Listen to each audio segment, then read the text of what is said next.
Hey there, amplifiers. You know what's really cool is when you could start jamming with other people that bring a different perspective. And sometimes it's really helpful to do this when you're really going through different times like a pandemic. I know, right? So, our guest today is going to be tuning into some frequencies, talking about, collaboration, getting people working together. And he's the CEO of Principles of Execution. And I'd like to welcome to Growth Amplifiers Gerald Leonard, Gerald J. Leonard. There you go. How you doing, Kenny? The J is important. I got harassed one time for not putting the J or the middle initial in someone's Middle name. initial, yeah. I'm Well, like, the middle initial stands for Jerome, so I have three first names, but there are a number of other Gerald Leonards out there, and I learned this from David Meerman Scott. okay. He uses his middle initial in his a lot of his writing and things. And he talked about the importance of just kind of distinguishing yourself. So I figured I'd do that with my middle initial, Gerald J. I like it. It has a good sound to it. My middle initial is a W, and it sometimes makes my name look like Warper. I'm like, that's not right. It's not Warper. It's W Harper. But yeah, Yeah, you don't like always Kenny get that. W, right? Yeah, exactly. So great to have you on here, and great to see the amazing things that you're doing. I really appreciate the person you are and what you bring into the world. It's really awesome. I I've appreciate it. Thanks. I've known you for some time. I've seen some of the things you've created, but if you wouldn't mind just kind of tuning people in and letting them know some of the things about your background and kind of how you got started. Yeah, well, I started as a musician, all right, and I talk about it. I see you have a picture of my podcast in the background. I kind of give an intro of how I got started, even in music, which was sneaking into my sister's room and grabbing her guitar, Oh, and I was taking piano lessons, but I really enjoyed the guitar more than playing piano, and I would sneak and play it, and eventually she found me and she realized she wasn't going to play it, so she let me have the guitar, and we laugh about it. And we still even have we still even have that little. It's like a toy guitar, and we still have it. We laugh about it. That was been 30, 40 years later. But I went to college for music, did my bachelor's and master's in it, and spent a number of years playing as a professional. But then after having kids, I didn't really want to be on the road a lot, and so I ended up switching careers, and I got into IT. But I kept playing in the New York City area. And what was interesting was I started seeing the similarities between what I had learned in business, or what I was learning in business and doing in business, and what I was doing in music. And so when I started later on in my life, started putting some books together around that topic. And that's kind of when you and I met. mm-hmm. I had just written my first book, which you have it behind you there. Culture is the Base. And that book has gone on to do pretty well, and it's been listed on Entrepreneurs Magazine as one of the top 15 books to read on business culture. Sweet. And that was just one of the writers from Entrepreneur Magazine finding the book and doing some research on it and putting it on the list. And then after I wrote that book, I ended up getting a literary agent who I wrote my second book, Workplace Jazz, that was published by Business Expert Press, and that was just published at the beginning of this year. And then within the last few years, I ended up working with a music producer, a guy named Donald Robinson, who worked with Grover Washington Jr., Gerald Veasley, and a bunch of other folks. But he's also written a lot of really great music and recorded some amazing albums. And he became my music producer. And so I've done 3 singles. So I have some singles out on iTunes and Spotify and all the other music channels. And so I've just kind of figured out a way to integrate productivity, workplace culture, neuroscience, and music. And music is the main metaphor for everything that I do. Bravo. I've got the bass out, and I don't always bring it out, but I just thought Right. it would be. Gotcha. And I thought it would be cool because I think we all play different instruments, and when we work together, we can create harmony, and that's kind of like the concepts behind growth amplifiers. Yes. Is we all have that uniqueness inside of us, So, Right. thank you for visiting us on growth amplifiers. And if we could, I'd like to hear about this new book that you got out. I'm a fan of your original book. I keep on doing the wrong arm, but I haven't picked up a copy of the new book yet. But I definitely want to hear more about it and check it out because I really appreciate what you bring to the table. Yeah. Well, the new book is it's called Workplace Jazz: How to Improvise. And improvise stands for it's a nine letter acronym, right? Hmm. And it's basically what it is. And it has a whole framework that goes along with it. And it starts with improving through deliberate practice and measuring what matters. And it kind of goes through the whole framework of it.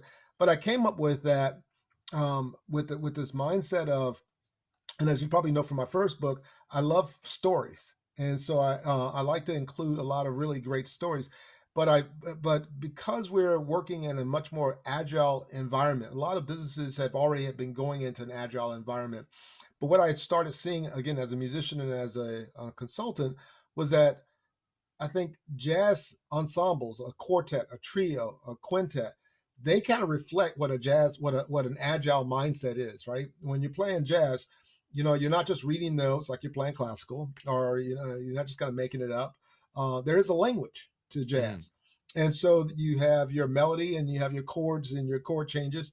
But then after the band plays the melody and chord changes, each person or a group of folks who are in the band who have selected get to solo, and everyone else, while that person is soloing, they stand back and they then listen real intently to what the person is doing and they're soloing, and they support them.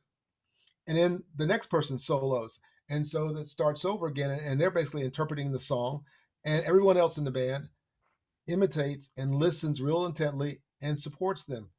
So the premise of the book is that businesses can learn a lot from listening and watching how jazz musicians work together, because a lot of the soft skills, and the book is really, it's built on some hard skills, but it's also built on some soft skills.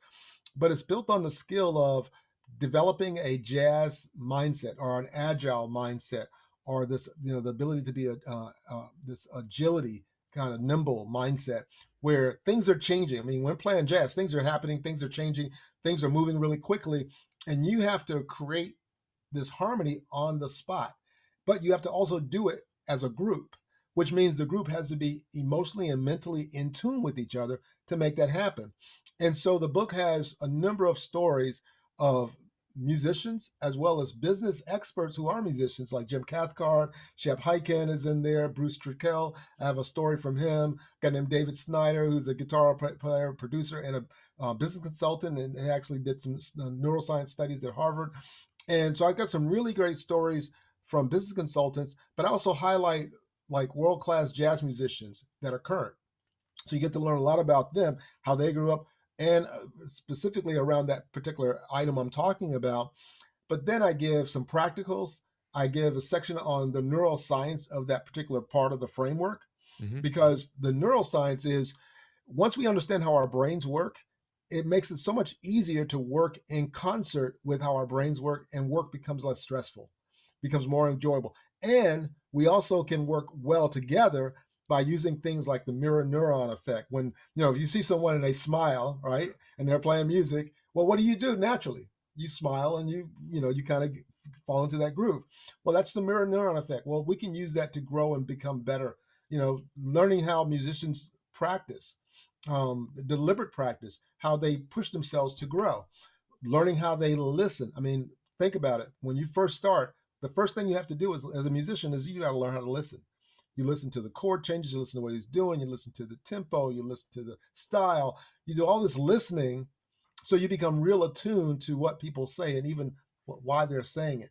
And so think about if you could take that into business and become like an expert listener, so that you really understand what people are doing and where they're going. So the book really gives practical stories, left brain, right brain, neuroscience, processes, but then it also gives you assessments Hmm. and some things to really walk away and do. Because the way I write my books, I want people to get value from them, from the book. Right. I'm not writing a book so you can hire me as a consultant. I'm writing Right. the book so that you can read the book and go, wow, I can make a difference. This book can make a difference in my life, and I can make some changes because I now understand these concepts. And I have an online course that I'm developing around my books, so it can take you to even to a deeper level. Hmm. But again, if you just get the book, it's gonna give you a lot of content, as you already know from my first book. So that's I basically the concept of the workplace jazz. I love it. It's bravo. Man, you really do some great things. I once upon a time had, that a concept of the frequencies getting in harmony and how important it is.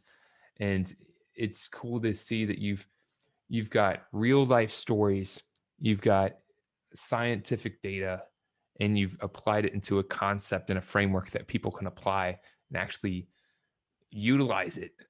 Yes. And such an important time because a lot of the things that I hear from some of the different business owners and Yeah. professionals I connect with is you know their challenges with their team, their challenges Yeah. with people not getting along, not working together. People don't understand what they're supposed to be doing, and Right. there's all that frustration. But when we could say, hey, look, it doesn't need to be that way. You could Yes. let's It's like everyone's playing, and I'm sure you've had that session, where you're jamming with maybe some different musicians, like for whatever reason we're just not gelling today.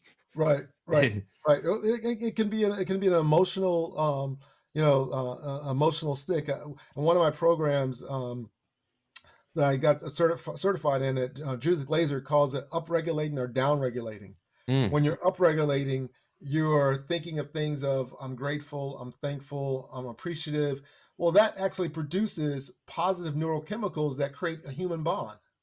mm, But if I'm downregulating in the conversation, then it's basically can create negative neurochemicals, and mm. those negative neurochemicals can be things like you're excluding, you're judging, you're being critical, you're being you're looking down, or you're being skeptical.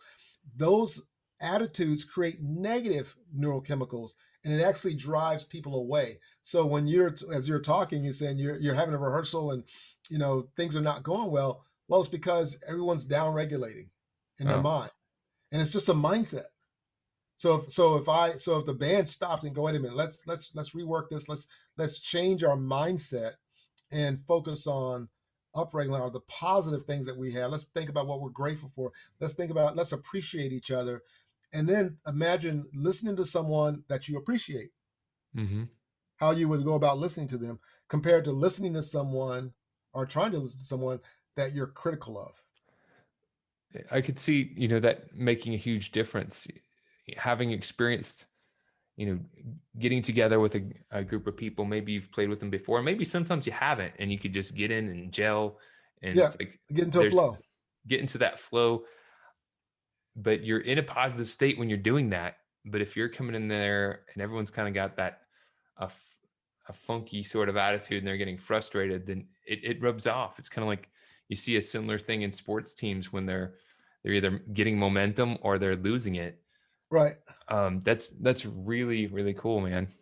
Yeah, yeah, and it's a very powerful concept when you're working together, especially as you were talking earlier about virtual teams. And I shared this on a previous interview I had, and I talk a little bit about it in my book. And it's the difference between um, it's like we need a new style of leadership, Mm, right? And it's almost like leaders have to become more like conductors of a symphony or of a jazz ensemble, like a Duke Ellington. I mean, or think of Quincy Jones when he was conducting these orchestras back in the day, or Duke Ellington, or Count Basie, or even again, you can go classical, right? You can go symphony, New York Symphony, Philharmonic, blah blah blah. Well, what does a conductor do? Well, their focus is we have a concerto, we have a song, we have some music, and we want to get the big picture of that music out. We want to talk about what are we trying to create. hmm. Now, everyone in the band, whether it's a cellist, violist, basses, drummer, whatever, well, the conductor is going to look at them and go, well, you guys are experts at what you do. You're experts in your instrument. So I'm not going to practice management by walking around. Can you imagine a conductor trying to conduct a major symphony by practicing management by walking around? It's uh, not going to happen, right. right? No. And could you imagine him saying, I want to know, give me all your metrics and I want to micromanage what you're doing. I want the cello section to be totally on point, and I want you to give me a status report after every, after every concert about what you did and how you did it. Doesn't work. So what works? What works is honoring the fact that I have people in my group, musicians, who are professionals, who are experts, who are artists that I can trust and respect. And it's my job is to get everyone to play together, to listen to each other, to hear the important parts, to bring out those little hidden melodies that make their interpretation of the song sound so great, and then to lead the group that way to kind of create this thing we call this beautiful symphony of music. Gerald, man, it's like you've cracked the code, because I've had this, I've got my books, and I've got a few that are on my pile, and I said I'm not going to get any more books before I finish the ones that I've got on my list. But you just cracked the code, because I'm going to definitely go get yours. It's really, really cool. And speaking of getting your book, how can people get a copy of your book? Where can they go? Well, they can go to my website. I have a new website for the book. It's called workplace dash, like a hyphen dash, jazz.com. So workplace dash jazz.com. And you can learn about everything. I've gotten a number of endorsements. I was blessed to get Brian Tracy, Wow. Daniel Burris, and a number of other professionals to endorse the book. The book is published by Business Expert Press, who are partnered with Harvard Business Review. So it's more of a academic. It can be used as an academic book as well, and it's on Amazon as well. But it's pretty much available globally in bookstores and at airports and libraries, because again, having a publisher this time, and not self-publishing it, but actually having a publisher that that purchased the book, makes a big deal to kind of get it out globally. And so I'm really excited about that, because it does get it out to around the world, and it gives a lot more exposure. That's And awesome. so yeah, so it's workplace-jazz.com. And if people wanted to learn more about you and what you do, where would they go to do that? They can go to the same place. And in fact, I have on that website, I have my own podcast, Workplace Jazz. I have an e-learning course that's on its way, that's in development. I have they can find out about my music on the 3 singles I've created, and there's a contact button and how to order. So if they want to just contact me directly, they can contact me from there, and that'll take them to one of my main website, which is geraldjleonard.com. But again, go to workplace-jazz.com to learn more about me. Super cool, my friend. You've given me some inspiration and some great wisdom to share with other amplifiers who are out there. But as we're looking to part ways for the moment, if you could kind of gather one more kind of piece of wisdom that you could give to other amplifiers who are on their journey, just a piece Yeah. of advice that you've learned on yours, that would be Okay. awesome. Okay. Become a lifelong learner. Because think about it this way: during the pandemic, technology, the changes that we've seen in technology, they weren't scheduled to happen for about 5 years. But because of the pandemic, and all of a sudden we're all kind of pushed into a screen environment, right, where we have to distance ourselves, communicate through Zoom and Microsoft Teams and all the other virtual tools, and work virtually. Technology has moved ahead about 5 years, which means if you're not learning some of the newer technologies, then within less than a year you become archaic. Mm. And so one of the ways to remain vital, or to stay on the cutting edge of what you're doing, is to be a lifelong learner. And honestly, I got gray hair and everything, but honestly, being a lifelong learner keeps me young. Obviously, playing music keeps me young. I enjoy what I get to do. I enjoy the writing and everything else I get to do. but the mindset of a lifelong learner, that I'm always learning something new. And every day I wake up going, okay, what am I going to learn today that's different than I've ever learned before, that's going to move me ahead, or open my mind to new ways. And once your mind has been stretched, it can never go back. Love it. Keep on amplifying. There you go. Gerald, it's been awesome to reconnect, to hear your story, and I'm glad you were able to join us. And super props to you for all the things that you've created. Thank you. Appreciate it. Thanks so much, Ken, for having me. I appreciate it. To show your support, take a moment to amplify this message by sharing it online. To connect with me or gain more business growth insights, visit www.growthamplifiers.com. Thank you for your support.